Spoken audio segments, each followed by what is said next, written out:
morning, good morning, good morning, and thank you for joining me on Friday's episode of the Roundtable Talk Show.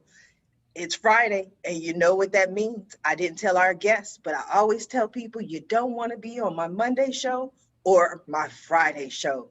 And why is that? Mondays, I've slept all weekend. I'm rested. Fridays, I've been doing this show. I've been talking. The world has gone mad. So I have absolutely no idea what I'm going to say. But I know it's going to be fun. I know it's going to be interesting because we always have fun on the Roundtable Talk Show. That's what we do. So I'm going to ask you to do what I always ask you to do every day, no matter what day it is, Monday through Friday. I make the same request for you to go out and be an evangelist for the Roundtable Talk Show because we need your support. And not only do we need your support, but your friends, your network, they need your support. They need the information that we share every morning, weekdays at 8 a.m. Pacific. So if you haven't shared this information, what kind of friend are you? Share it with your network. Friends don't let friends miss out on the Roundtable Talk Show. Now, while you're sharing the show, I'm going to go ahead and introduce our first guest. We have a real life angel from heaven on the show. Yes, we do. We got an angel here just for you. Now, Angel from Heaven is also known as the CEO Confidant. He's an influencer, international TV host, public speaker, CEO consultant, board member, and philanthropist. In the last 21 years, Angel has empowered more than 1,500 CEOs in 33 different countries. He was born near Barcelona, and he has lived in 8 countries and speaks 5 languages. So I guess we'll have to see how he's doing during this global pandemic. Angel, good morning. How are you? Good morning. Very, very well. Thank you. What an introduction. I have to say it's the first time ever I've been introduced like that. So this Friday will definitely go to history. Thank you so much. I like making history. I like making history. It's fun. You're already making history. And thank you obviously to all the audience watching us. Absolutely. I love your background. I love your background. Now, you're a world traveler. You're all over this place. How has it been for you over the last year? Because I'm pretty sure your travel has been, maybe slightly altered. Well, totally altered, totally altered, and not because of the restrictions. Well, it's mostly because you have to stay in places like for 1 week or 2 weeks to quarantine and these kind of things. But thank God. We have remote working tools that we can use. But last year, as answering to your question, last year has been a year of awakening. That's definitely. So if you had asked me the question you're going to ask me today, 12 months ago, I guarantee you I would have answered differently. So that's the best thing I can say right now. So what have you been up to? You have all these accolades. You're doing the most. You're saving the world. You're helping the people. What does a typical day look like for you? Thank you. A typical day, well, if I'm on vacation, it's different. But when I am working here in Dallas, Texas, basically, I take my kids to school. I have 3 kids. 2 of them still go to school. And after that, I just start my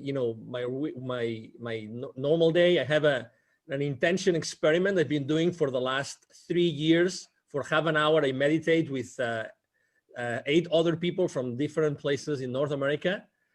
And after that, my day starts with, basically. Well, I didn't mean to interrupt, but I want to talk about that because that was unique. Most people, and I just ask random questions just because I'm curious, because you have so much going on, and people always tell me like Sharifa, you're busy, you never have time. So I'm like, what does a typical day look like for someone like you? But intention experiment, I don't want to gloss over that because I've heard about, morning prayer calls and meditation, but intentions and experiments don't typically go together. Please clarify. Thank you. So basically, a few years ago, I went to a conference of a gentleman. He's of a doctor called Dr. Joe Dispenza. At that event, I got to know, before going to that event, I had read a book about Lynn McTaggart because Lynn McTaggart interviewed Dr. Joe Dispenza. Lynn McTaggart, she lives in the UK, and what she does is she conducts worldwide intention experiments. Actually, you can go Lynn McTaggart, you can Google her, and she has a great book about that. So basically, intention experiment means that every single morning a group, we are 9, but a group of 8 or more people can meet up, and basically they decide, okay, so today we are going to intend for something specific that we want to happen. And we do that for a week. So every single week we intend for something that has been proposed by one of the members. So every week, again, we've been already 3 years. Every week we've been intending for one different thing that has been asked for one of the different 9 members of the team. And we're right now, actually, after so long, we are right now working on a book. We are writing a book called 10-Minute Miracles, because we've seen so many miracles happen. We've seen people healing. We've seen things changing in our lives. So it's been incredible. Obviously, in 3 years, I mean, 52 times 3, right? Means a lot of experiments, right? A lot of intention, weekly experiments. So that's what we do every single morning. We meet, we start talking, and then for 10 minutes, we put them nice music to intend, and all of us, following a specific technique, we intend for something to happen.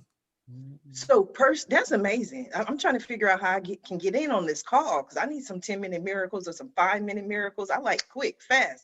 But for yourself personally, there had to be a reason why you stayed for 3 years. Was there something personal that you can share where you're like, I set this intention, it happened, you have to do this? Well, there have been so many things happening. First of all, when 8 or 9 people get together every single morning, we establish a bonding that it's a bond that it's very difficult to break. We feel things. We literally physically feel things. And after those 10 minutes, we actually share what we have experienced, what we have seen. And we've seen incredible things. I mean, from a physical point of view, I mean, I'm sure that both Christian and Yo-Yo, they have experienced similar things, because they're both extremely, deep people, right? Deep human beings. But when you establish that, when you create that bonding and that environment, really magical things start happening, and you live physically things. So I can tell you, foreclosures that were out of the blue, like canceled the last minute, that has happened twice. I can share with you people healing from back pain, like lifelong back pain. I can tell you about people being operated, having surgeries, that they recover much faster because we were intending for them. I can tell you people feeling the intention. So people even not knowing that we were intending for them, and they were going through some sort of issues in their lives, they got those things sorted out. So that's why we're writing a book. There's so many things that have happened that there's one chapter for each of us right now in the book. Again, it's going to be called the 10-Minute Miracles. I love it. I love it. No, I'm so intrigued. I think I can talk to you for all day and pick your brain, so much in there. But Angel, I'm going to come back to you. I want to go ahead and introduce our next guest so we can start this conversation, because it's getting good. Miss Yamitra Wadeo. Yamitra is the only live past crazy specialist.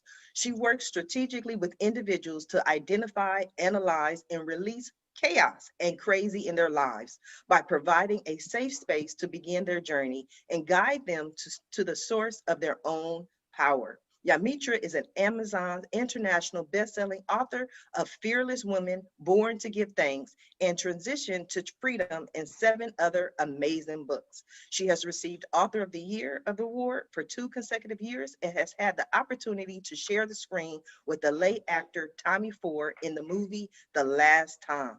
She is the founder of Be Fearless Inc., Waddell Consulting Services, and Bear Your Hair. Good morning, Yamitra. How are you? Good morning. Y'all made me sound good. I like these introduction things. Everyone good at this. said that. I don't know why. And I'm like, hey, I just read what you send me. I got to be careful, though, because so much better when you say it. Somebody's going to send me some bio and I'm just going to read it. It's like, I'm the king of America. I'm like, I don't know. Would you send it to me? I'll read it. Tommy Ford. Oh my God. That was a loss. I love, I grew up. We all grew up, I think, for the most part, watching Tommy. Yes, what a great loss. Good morning. How you doing today? I am doing peachy today. It's a great day. So I'm happy to be here. I'm excited And I would just like to tell Angel, I am a Joe Dispenza fan. Yes. I have the majority of his books, and I think he's just an awesome human being. I love him. Yeah, Yes. he is. Yes. Yeah, he's good. Yamitra, talk to us about Be Fearless. Where did Be Fearless come from? It most likely came from some sort of fear that you stepped over. Yes, it is. It is a story for sure. So I go by the tagline, "The only live past crazy specialist," because I know crazy, and your crazy doesn't have to be like my crazy. Your crazy could be the normal crazy, life, kids, your career, all the crazy. My crazy and Be Fearless came from being a survivor of domestic violence, and my abuser just happened to be the pastor of the church, and so to be the first lady and be the woman in front that everybody's looking to, and then being abused, it was hard. And from going from that to living in a shelter to, now finishing my PhD and owning a couple of businesses, you have, and Be Fearless, I would have to say, is understanding that regardless that this fear is here, my vision and my mission is not changing. Fear is going to have to go with me on this journey. Like, you don't have a choice. And so being fearless is understanding, acknowledging, yes, I'm afraid, but that has nothing to do with the fact that this is where I'm moving to and this is what I'm getting ready to go and do. What gave you the strength to get out of this situation? Because like you mentioned, for most people, the church is the rock of not only the community, but the family, right? So it's like getting divorced twice to me. I look at it like that, because you're divorcing this community and then also Okay. divorcing or getting rid of this person. Okay. So Yeah. what was that like for you? It was extremely hard because he had been a minister for 30 years. Who was going to believe? And then you have to look at the dynamics. I was 25, he was 51. We just had a kid. My family was 400 miles away. And who were they going to believe? A pastor who had been pastoring for over 30 years, or this young girl who seemingly married a man of status? And are they going to believe you? Or are they going to believe him? And so I essentially found myself fighting in the church, the FBI, because he reported me, said I kidnapped the children and moved states away. And it was a whole host of things. So on the day that I left was the day that I decided that I wanted to live. And I think it's a very fine line. And what I applied to that in life is sometimes we all have obstacles. And I break it down really simple. But did you die though? Like, you have to make a decision. But are you going to die when you make that decision? If the answer is no, then you have every right and every tool that you need to make that decision. And that's what I did. Like, I knew it was going to be hard. Who wants to live in a shelter and pick up pennies off the street with two kids? I certainly did not. But I knew that I the way I think, and this is where Joe comes in, that's why I love him so, that my current reality is just not, I don't agree with it. So I don't have to admit to it and I don't have to be subject to it. So if I can think a different thought, then that's what I'm going to do. And it has been a 16-year journey of living past crazy. And I'm a firm believer every day to give my words and my breath direction. So before I get up every morning, I give my words and breath direction to accomplish something every morning, even if it's to find abundance, to find the answer that I'm seeking, whatever it may be. That's what I set out to do, because I believe your words are absolutely powerful. Period. Wow, your story, your life is powerful. That's why I love doing this show. I really do. I love it. I love it. I love it. It's a personal passion of mine. Yeah. That's why I get up every morning and do it, because it takes away excuses for people. Yeah. When people come to me and they say, "Well, Sharifa, I can't because," or I'm too this or I'm too that, or this person is stopping me. I'm like, mm-mm. You're going to watch January 8th episode of the Roundtable Talk Show. You're going to listen to those guests. And then, because if they can do it, there's no reason why you can't as well. And so much of what you're saying resonates with me in my life and my crazy, I guess. Mhm. But when I was in my worst times and I lost everything and was homeless, I would walk and I would literally speak to God, and I would say, "God, I know you didn't bring me this far to Yeah. just bring me this far." Yeah. So you went through all of that, owner of multiple companies. Was there a point where you said, "You know what? There's something better, something greater. There's something else out there for me"? Yeah, oh, absolutely. I'm a fan of quotes and affirmations, and I'm a nerd. And one of the things that I could not do when I was married was go to the library. And the first day that I left, I went to the library and I was like the little kid. I faced the wall, and I love to smell books. I know that's strange, but I love the way books smell. And I smelled books, and I had a stack of books in my lap. And the first book I opened, I couldn't tell you the name of it, but the quote that I opened up to was by John Wooten, and I'm also a basketball fan, and it says, "Don't let what you cannot do interfere with what you can do." Because I was like, JoJo, what is it that you can do? Because I couldn't find an attorney that would help me. Nobody wanted to help me because everything was so crazy.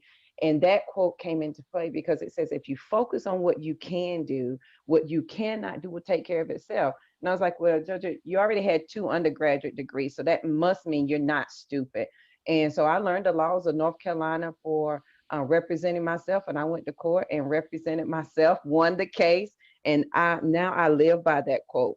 Don't let what you cannot do interfere with what you can do, because what you can do is a lot more than what you cannot do. That is just what you choose to focus on. So I live by that quote, and then 2 more. Never close your mind to an idea simply because it's miraculous, because the idea came to you for a reason, and you are absolutely qualified to be exceptional. You're just nervous in front of your current community. We're just nervous because I want to be the first millionaire in my family, and who in my family is saying that? But it doesn't negate the fact that I'm absolutely qualified to do that. And so when we focus on those things and eliminate the negative, it becomes an amazing journey. Yes, yes. We just gonna change that M to a B though. We gonna have you. Yeah. We gonna start with Yes. billionaires We'll now. take That's that B. Yeah. yeah. We gonna change that. Everything else Yeah. I'm gonna stand in agreement with, but we just gonna make that change. Wow, what an amazing show. If you have not shared this show yet, go ahead and share it with your friends, because I always tell people, people don't believe me. It's the truth. Guests can attest. I do not select the dates that the guests appear. The guests decide what days they want to appear, and somehow, some way, there's Mhm. always a common theme. I don't know how it happens, just like Angel from Heaven probably doesn't know exactly how the 10-minute miracles happen, but we've seen them happen Yes. over and over and over again, which brings me to my next guest. And I know he's going to have a very important take on this conversation, Mr. Christian de la Huerta. With 30 years of experience, Christian is a sought after spiritual teacher, personal transformation coach, and leading voice in the breathwork community. He has traveled the world offering inspiring and transformational retreats, combining psychological and spiritual teachings with lasting and life changing effects. Good morning, Christian. Morning, Sharifa, and thank you for having me. Well, I'm honored to be here. You are so welcome. What do you think so far, Angel? Yamitra, what do you think? What are your thoughts? Well, I'm touched and inspired, like putting myself in the place of your audience of entrepreneurs. It's like, what powerful messages for entrepreneurs, messages of vision, of overcoming challenges, of persistence, of resilience. And I know, from like your own story of having been laid off 8 times, and yet You did your not homework. allowing any of that to hold you back. And here you are, going from state senate in California. It's like, wow, that's powerful and inspiring. And I love Angel's vision of, which he hasn't really talked about, but working with kids and his vision for empowering kids. And Yamitra is, I mean, his story is so touching. And, the powerful message that if she can overcome that, is like, we can overcome anything. And also her message of empowerment for all of us. Yes. What is Awaken the Soul of Power? Because I'm pretty sure it's going to resonate today. Yeah, well, it's a book I just released, and it's the first of a series of 3. And the title of the series is called Calling All Heroes. So what does it mean to live a heroic life in the 21st century, where probably we don't have the horse pitched outside and the armors and the demons to slay, except the ones in here. So the first book is about personal empowerment. Like, how do we step into personal power in a way that's not about hierarchy, control, fear, force, domination, that doesn't require for us to push anybody down. place our knees on their neck in order for us to prop ourselves up and feel powerful. So how do we do it in a different way? And the thing about it is that most of us have an ambivalent relationship to power. And we want it and we long for it, but we're afraid of it. And as I've been working now for 30 years, doing retreats and working with people's mindsets and helping people get free from fear and limitation, what I've come to realize is that what we're afraid of is that we might abuse it. And no wonder, right? Like all we got to do is turn on the news or read the morning headlines, and every day witnessing countless examples of abuse of power. And no need to even get into examples today because it's right in front of our face. And so, but and then we've been so conditioned, but with quotes like power corrupts and absolute power corrupts absolutely. And then what good-hearted person is going to want to be corrupted? But what they forgot to tell us or failed to tell us is that quote from Lord Acton was it's part of a larger context where if you read the whole thing, the whole paragraph, it's clear that he's talking about political power, not about interpersonal or personal power. That's what we're all talking about here, right? Personal empowerment, in approaching it from different ways. And then the other aspect of that is we've been so conditioned as a society to be afraid of the emotions, right? We've labeled the emotions weakness, and especially men. Since we're little kids, we're like, the little boys don't cry, because in some twisted way along the point along the way, we label the emotions weakness and feminize them, as is the feminine was weak. Like if you want to talk about power, let's talk about the power of creation, right? And so that there's nothing feminine about the weak, but we've been conditioned that way. And so then we're afraid of conflict. We're afraid of confrontation.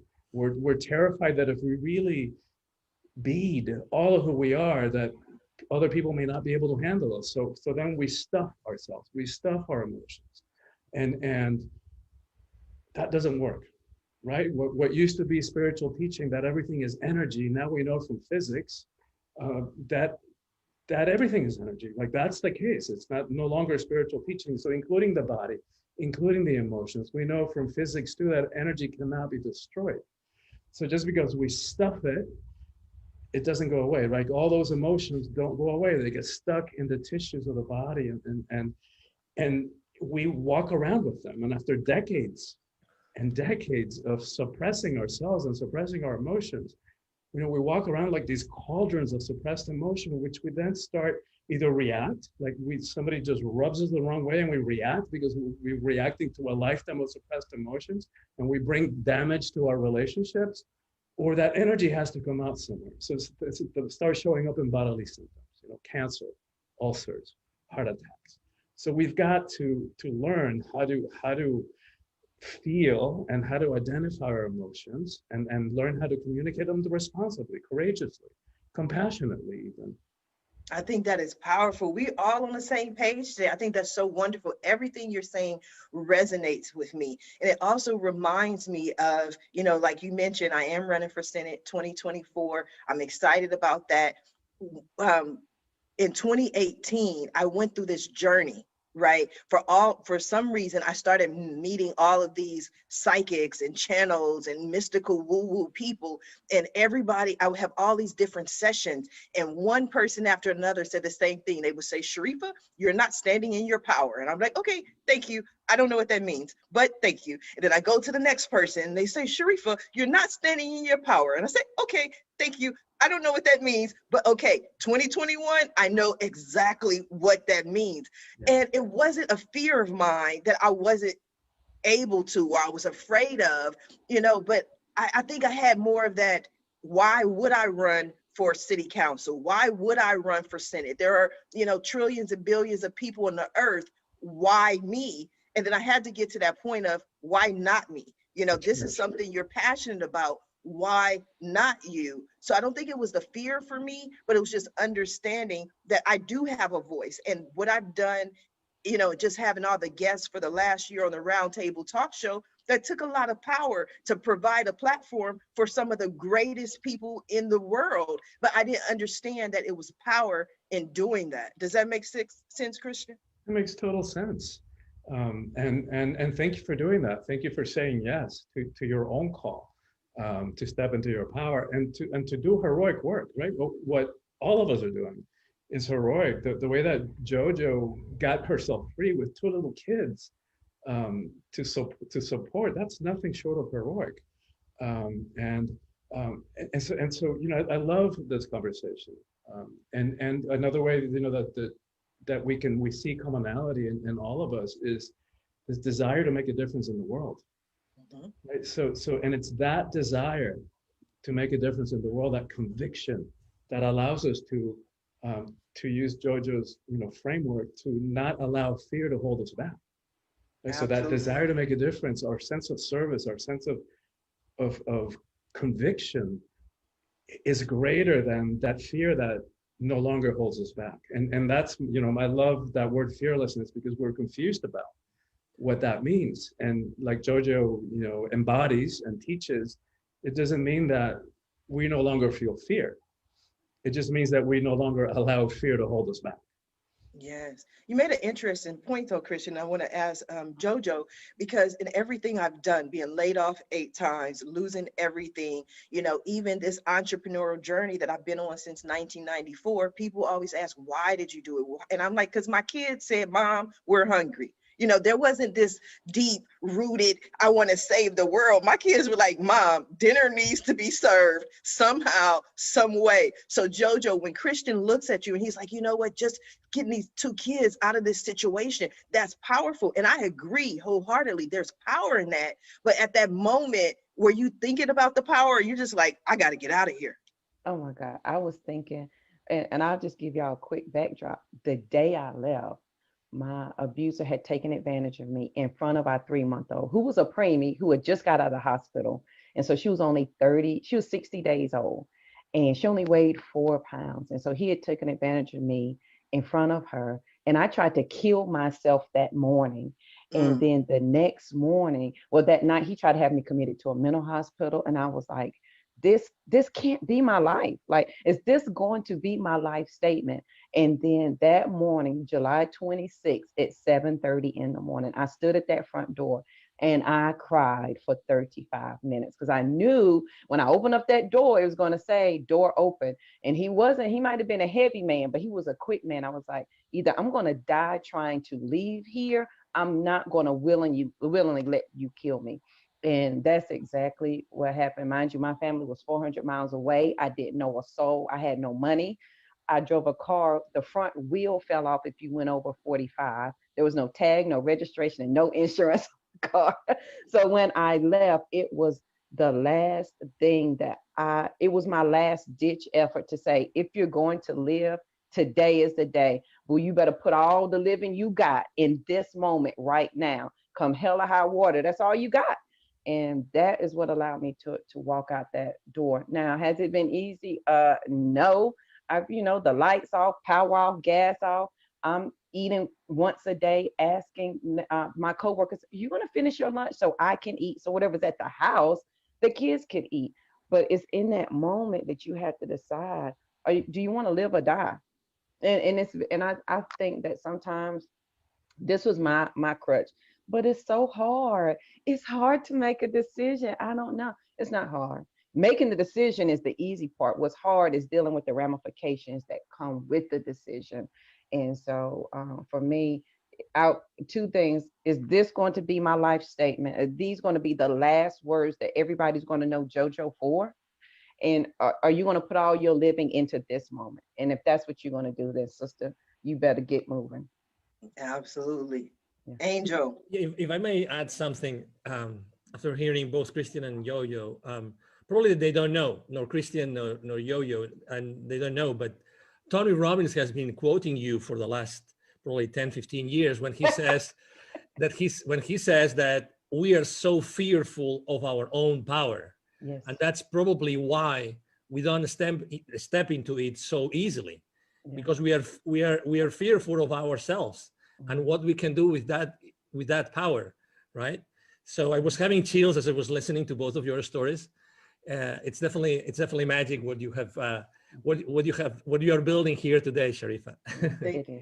And Thank I you. would say, and Angel, you saying that reminded me, I have a journal. I host the Fearless Morning Show weekdays on Facebook at 7:15. And so we talked about this a couple of weeks ago. In my journal entry from April of last year, I wrote a note to myself, and it was like, JoJo, why are you so comfortable in the darkness? And my answer to myself was because I was so afraid of my light. I was afraid of the brightness of my light. And I think we all can agree that at some point we found a journey that spoke to who we truly are. And it began in our mindset because our mind is our superpower. And it was there that everything that we decided to embrace the light instead of the dark.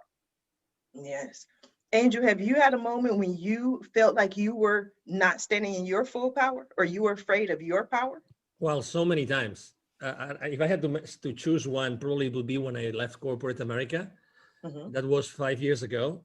And, although I had been, I mean, it's funny because when you read my bio, it sounds so wow, right? That eyebrow raising effect. But can you believe it or not? I mean, I was really like, oh, I don't know what I'm going to do. I don't know if I don't know what I have really done in my life. I mean, I don't know if what I have learned or what I have done to others or for others is going to serve me, really. So, when you said, the famous imposter syndrome, Yes. that, Yes. you just, you go from a very structured, massive, I had worked since the 90s for large multi-billion euro corporations, and suddenly you are by yourself, right? And I was, and you say, well, I don't know what I'm going to do. And I was extremely fearful. And it took to me many months, I have to say, many months to actually just sit down, take a piece of paper, so easy, take a piece of paper, a pen, and start writing my accomplishments or what I had done throughout my entire career. Then when I started to, write down some numbers and making some calculations, it was then when I realized, well, maybe that's something, and maybe I can add value to someone's life and someone's business with what I have done. But oh my God, I mean, I was so blind, so blind. I really didn't want to see. It's not that, it's not that my prescription glasses weren't right. It was just like I didn't want to see the obvious. I mean, very often they ask me, what would you change, right? I mean, this famous question, what would you change if you were given another opportunity? Oh my God, it would change so many things. But the number one thing would be, I would step up. I would start exposing myself like crazy since day one. I would start sharing my story because, we probably both of us, excuse me, all of us, we have shows or we have interviewed people Mhm. for sure. And we all know that the real power of our conversations is that we know for sure that someone right now is listening to us and we are going to change their lives. Yes. For sure. That's Yes. happening right now. I mean, not for me, for you, but this is happening. That's why we do what we do. With our questions, we're trying just to open up ourselves so that others, are able to listen to those messages. So had I started to share my humble messages from the very beginning, I would have started impacting others' lives immediately. Immediately. We just have to open our lives, open our mouths. And let me tell you a little bit of an anecdote. So it took to me almost a year to open myself and to do my first ever Facebook Live. And it was by myself. And I thought I have to make like an announcement to the world, right? Okay. So I went there, I explained, probably I didn't have all those numbers yet, but I went there, explained why I was doing what I was doing. And then I remember, as if it was now, when I clicked like stop broadcasting on Facebook, I started crying like a baby. It was, I mean, the pressure I put myself, like just to go raw into the world, saying who I was and what I was doing and what I was standing up for. Oh my God. But I will never forget that moment. But I said to myself, oh my God, I wish I had done this more and so That's powerful. That is so powerful. And the fact that you even share that moment, I'm pretty sure that many people who tune in to watch you had no idea.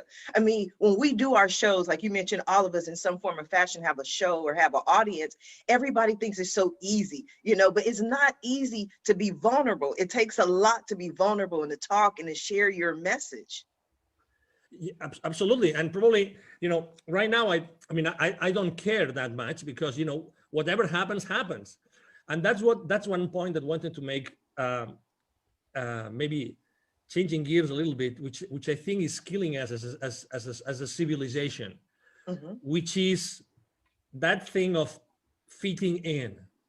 Yes. We are raised to fit in. We have to follow certain patterns. And, regardless, I try not to talk about religion and politics and everything, but regardless of where you are today, regardless of what our avenues are, regardless of where we for, and anybody in our audience right now stand, we really want to help each other. We genuinely are good and want to do good. But, we are taught, unfortunately, I still have 2 kids in school age, right? They are taught to be fitting in. How much of their power, Christian, how much of their power we are limiting, we are, undercutting, we are, taking out of the lives of these kids forever, like forever. We really don't have to fit in. It's funny how just before Christmas, on a podcast interview, someone asked me a piece of advice. I said, I'm not very religious. I stopped going to church a long time ago, but I come from a very Catholic country, which is Spain. But guess what? I think these Christmas are so special because Jesus Christ, remember Christmas, Jesus Christ, because people maybe don't even remember that. He didn't want to fit in. He didn't want to fit in. He wanted to understand things. He understood what everybody around him was doing, and he was a disruptor. Why are we not taught to be disruptors? Why not? Why are we not taught to be disrupting all the time, to be working from that place of power? And I guarantee you, that doesn't mean, that we're going to be stepping onto someone else's toes. No. Then that's the big misunderstanding. We are raised to be competitive and to be fighting against the others. It's not true. Yes, Christian, true. That was a question for you. Why, Christian? Why are we made to fit in? It's that because humans are, social animals. And because we haven't been taught, like our parents weren't taught, their parents before them weren't taught how to help boost a kid's self-esteem and sense of who we are. So we grow up without having a real core sense of identity. And I love what Angel spoke, except that the only word that I would challenge is forever. Because yes, in a lot of cases we we know people give up their power forever. But I don't want to highlight that. I don't want to leave that in the space, because that is what the times are calling all of us to do, which is to reclaim our own power and find ways of expressing it that are a match for who we are. And it's going to be different in every time. And that's one of the ways in which I guide people by the hand in this book is helping them understand why we have a conflict with power. And part of it is that we've confused that there's different types of power. So one of them is, I talk about worldly power or egoic power, which comes from the ego mind, which we don't have time to get into today. But one of some of the qualities of that are we associate power with things that are outside of us, external. Like we tend to associate people who have money, who are famous, who are some part of they're either some part of a hierarchy. They're CEOs, or they have some political or religious hierarchy, or social or educational hierarchy. But the thing about those kinds of power is that because they're external, they're fickle, right? They're here today, gone tomorrow. Whereas the other kind of power, which I call soulful power, spiritual power, is inside of each one of us. Nobody can give it to us. Nobody can take it away. And it's actually more powerful, right? So I think of Gandhi or Gandalf, in The Lord of the Rings, where they're simple, monastic robes on their sandal feet, you would never know how much power they hold until it's needed. And then watch out. Like, Gandhi, and I know that you quote Gandhi, Sharifa, and, be the change. And, but he brought the British Empire to its knees when it was at its highest point, globally, in terms of global reach, without ever landing a punch or shooting a gun. And talk about power. Yeah, I think so often you make an excellent point. When we think about power, we think about power as far as putting people down, and like you said, keeping people down, or just simply brute force. Like we associate power with, I have to just go in and take over, and that kind of power. But I've learned that power can be gentle. You know what I mean? You can speak softly and still wield the same power without having to be aggressive or argumentative or controversial. Some things may wind up being controversial, but you don't have to just go at it at such a and the world is changing. One of the things that people keep talking about is that we're moving more towards the maternal. We're moving more towards the feminine energy of just, what are your thoughts on that, Christian? Well, it's a great question for me. It's one of the things that I'm passionate about, because my book is for everybody, of course, but it has a particular message for women, because I'm convinced that the single most important thing that needs to happen in the world is the empowerment of women, and not to make women better than or put them up on a pedestal. Women are just as capable of abusing power as men are. But it's because we have been so, as a world, as a species, we've been so out of balance for way too long. And for thousands of years, where the feminine, was made less than. And to that, we can connect all the other issues that we face. When women are in 50% of power, and when we all, regardless of what kind of body we're in, when we all reclaim the feminine, because we all have masculine and feminine energies in each of us. So when we all reclaim that, and when women are in at least 50% of power in this world, we're going to have a very different relationship to all of it, to war, to poverty, to hunger, to how we treat the environment, all of it. It's all connected to that.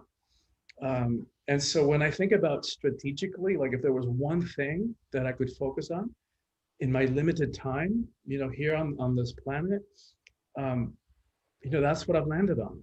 Because by empowering women, we impact everything else. Yes. Angel, what are your thoughts on what Christian had to say?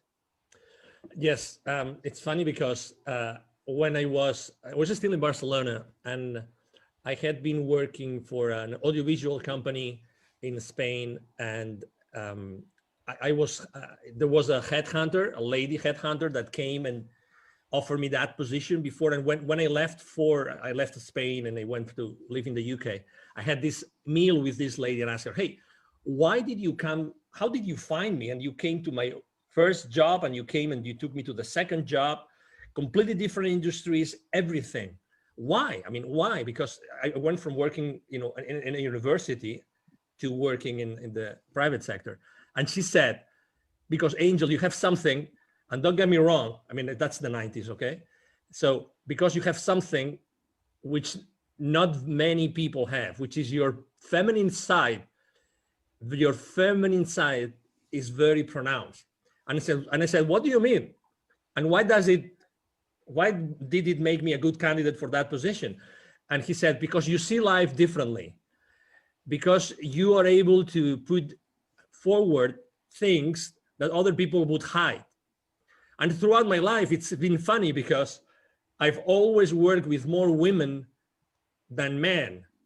Every time I have had to actually build my own team, consistently, I've been looking for female power to compensate what was already in place. And I have always felt extremely comfortable working with women. And in corporate America, I have to tell you, in high tech, that was my industry. I mean, if there were maybe, 10%, 15%, and probably only on maybe marketing, legal, all those specific departments, right? Or functions. But in my case, it was always very clear. I mean, women confront life in a completely different way. And it's completely complementary. to what we do. You know, there's not good or bad. I agree with you. It's obvious. It's very clear, Christian, that yeah, and you said it very clear also, Sharifa, that I think that we're moving towards a world where feminine energies are going to play a much more important role, and it's true and it's necessary. And when I go to Latin America to help the underprivileged kids, and I find those kids and I'm teaching them, I focus completely on self-esteem, because those kids will never receive that message anytime soon. You know, I'm not going to say forever, Christian, but anytime soon. They're not going to listen to anybody. They're going to hear that message of empowerment. But I focused on girls, because girls are the ones that are more limited in their future. The views of their parents or their tutors, their views about what the life of that girl is going to be is super limited, super limited. I remember going to an area north of the state of Puebla in Mexico, where there are 186 different indigenous communities. Okay, so many different languages. All the girls work in the fields with the parents, and they help moms cooking at home and cleaning. That's what they do, right? In this entire area, every year from high school, because there's a high school in this entire area, there are 400 kids that graduate every year, okay? So only 2 or 3 of these 400 eventually go to college, and only 1 is a girl. Isn't it crazy? Crazy, crazy. I would love to hear JoJo's thoughts on that. I think that's definitely crazy. Yeah, I think that's crazy. But I think Angel and Christian both hit on something that as women begin to, first we have to understand the power of our energy. I just held a women's conference called Sister Rise, Revitalizing Individual Sacred Energy. And as women, as we begin to understand what our sacred energy is and how it's going to change the world and how we begin to impact the world, I think that's going to, it's going to make a big difference. And I think as women, as we begin to see ourselves differently, and we have to think about how big of an impact, and guys, you can think about this too, how big of an impact your mother had on your life. We do a lot of things because the women in our household did them. We make the macaroni like mama, we clean, we fold our towels. And every day we are creating a legacy for our children to follow in our footsteps. As women, you know, we look to daddies, because I was a daddy's girl too, but I looked to my daddy for business sense, but I looked to my mother to set up my traditions on how I was going to raise my children. And that's an excellent point, because I laugh with my son all the time. My son will be 24 in April, you know, and whenever he does something and it's not correct, I'd be like, gotta do it right. Because people will say, your mama didn't raise you right. You know what I mean? Or they'll say, who raised you? I'm like, so this is not about you. This is about me, right? It's about me, because your name is all you have. And that, you know, in this book called The Awakened Woman, it says, if we forget if we forget who we are as women, then all who lean on us and look to us for guidance will be lost. So generations from now, great grandma JoJo, I could have lost everybody because I did not step into my power as a woman, and then understand that I have masculine, I have female, and I can manage them and hold them equally. But I absolutely, this is my wheel. I love this kind of stuff. So I'm over here dancing with my feet because I'm having a good time. You know, it comes to you know, it's attributed to Betty White, which she's, you know, her incredible, unique sense of humor. She said, you know, we're talking about courage, and she goes, and I'm not going to do it justice, but she goes, you're talking about having balls. It's like, those things are weak. You just thump them and they bend over and they collapse in pain. You want to talk about courage? Let's talk about vaginas. Those things take a pounding. Yes. It's all in how you look at it. It's all in the perception. I love Betty White. I love laughter. I mean, that's the beautiful thing. Anytime I do stand-up comedy shows, it's always my brand, Laughter Heals. We need more laughter in the world. We need more people to remember who they are and stand in their own power. And it may not necessarily be easy, but I definitely think that it's necessary. JoJo, I want to go back to something that you said earlier in the show, when you were making, when you after you left the shelters, at what point, because I think this is very important for the audience, at what point did you really decide to stand in your power as far as being a business owner and be an example and start your conferences? What made you say, if not me, then who? Because I knew it was something I needed. No one was, and my pet peeve is giving somebody so much information that they're overwhelmed.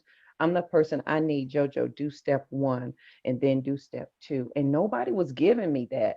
And I was like, okay, let me start documenting what I'm doing. Like, how am I getting over this? How am I changing my mindset? And what are the things that I'm doing? And so for me, it was, this is what I need. So surely somebody else needed. And what really made it hit home, because you know how you play entrepreneurship and you think you're going to do it. And I've been in healthcare for 20 years. I didn't want to give up the title that I worked at Duke Hospital or Duke Medical. I didn't want to give up that title, you know, that I've worked at all those places. And then I spoke the first time ever and talked to a group of ladies who were coming from welfare to work. And the lady called me like 3 days later, and she said, had you not shared your story, I would have killed myself. And I Mm. have a quote that I wrote right then, and it says, somebody is waiting to hear my voice, and they will not move until I move. So every day when I get angry and frustrated, like I can't figure this out, like I don't know what I'm doing, JoJo, somebody's waiting to hear your voice, and they're not going to move until you move. And so that was one of the biggest things that helped direct me to say, okay, you're gonna, honey, it came to you for a reason. You survived and you lived for a reason, and now you must do something with it. I think that is so, so powerful, amazing. Now, we are coming down to the last few minutes of the show, and I must admit, I have greatly enjoyed this show. Me At the too. end of every show, I just allow my guests to speak directly to the audience, to everyone who is watching this show live, as well as everyone who is watching it in the archives, and let them know what you want them to take away from your appearance here today. And we're going to start with you, Christian.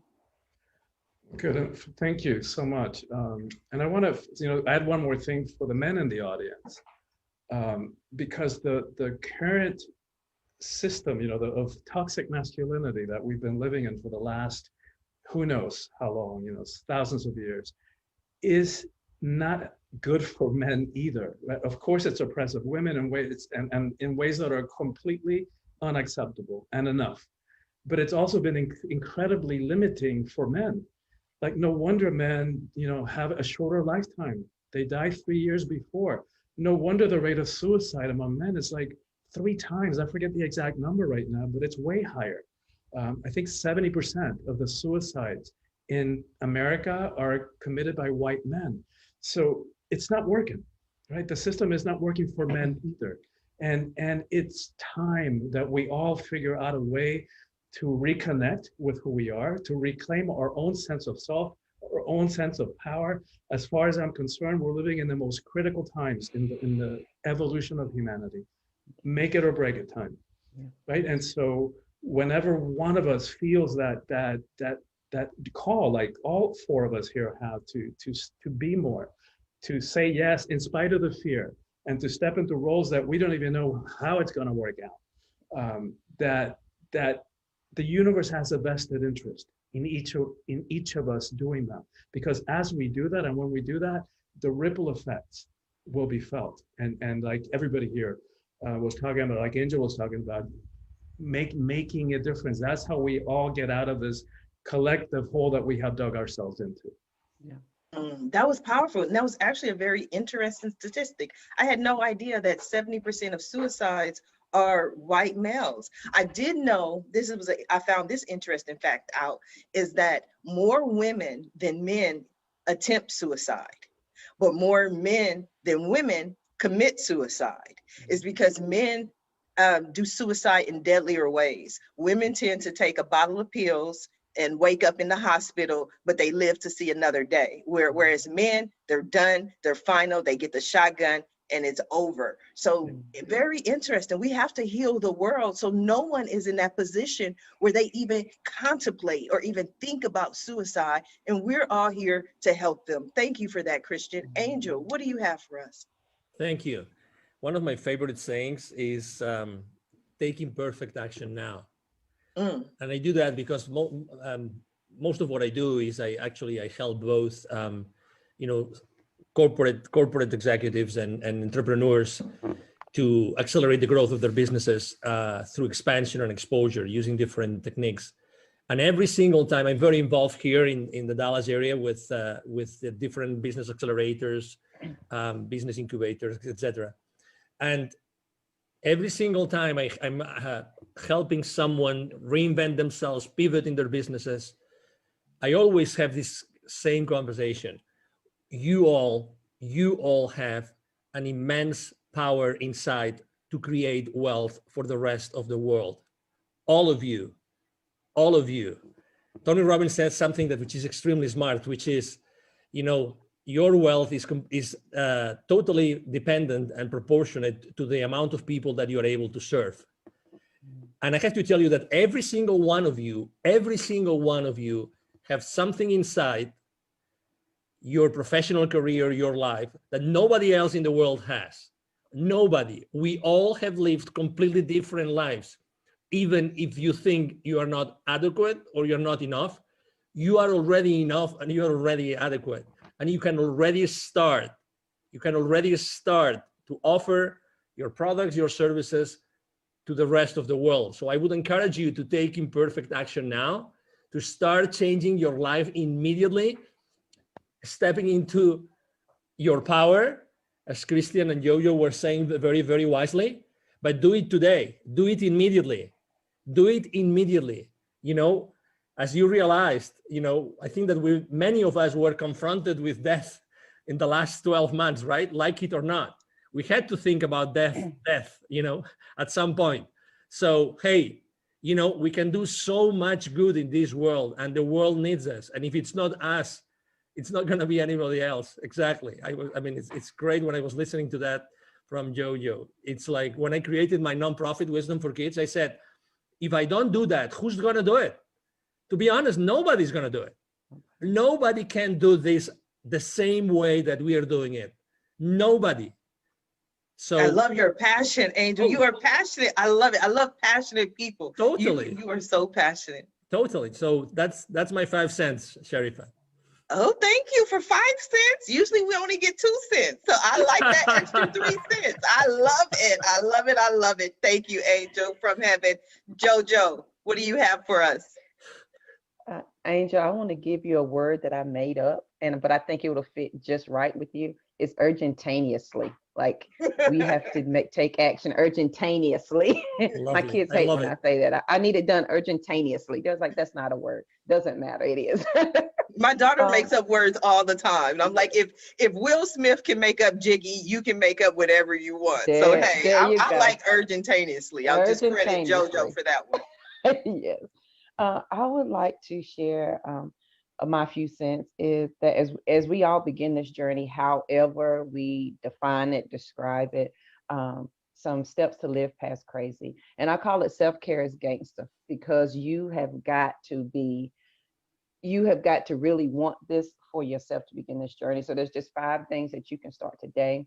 Number 1 is absolutely be quiet. You don't know what you like or what you want because you talk too much. So if you be quiet, you can hear what the God inside of you, the universe, the creator is trying to tell you. And there's a wealth of information. You have the answer. The problem can't exist without the answer already being there. They go hand in hand. Often we talk too much that we don't even want to acknowledge the answer. Number 2, be willing to understand. That means you've got to, at some point, acknowledge and work through all of your stumbling blocks.